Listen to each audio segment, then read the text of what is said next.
Dahil mababa yung ating inani, babawi tayo sa pagraratun. Mag-innovate tayo ka-agri. Nilagyan na natin ng mga flags yung bukid natin. Ayun, no? Para hindi pasukin. Para doon sa ating pagraratun. No? So makikita natin maganda naman yung tayo ng mga puno ng palay. Ayan, no? Naglalabas na siya ng ratun. Ito.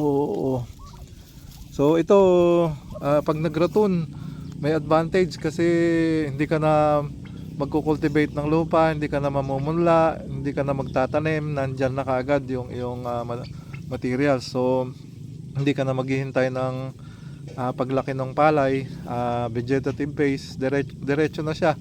Magsasabay yung vegetative at saka yung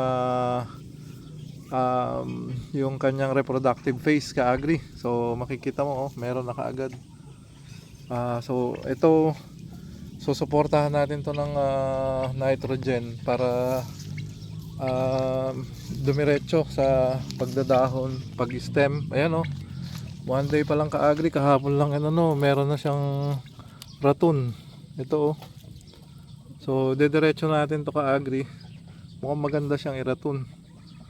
So 20 cm height. Mataas masyado. Yeah, pero subukan natin ka-agri, and para hindi tayo kapusin sa nitrogen, sabayan na rin natin ng pagmumunggo. Bibili tayo mamaya at ikakalat natin. So yun yung ating innovation na gagawin, ka-agri. Instead na maghintay ka ng 90 days, 50% nun titipid mo na yung sa panahon. So mga around 45 days.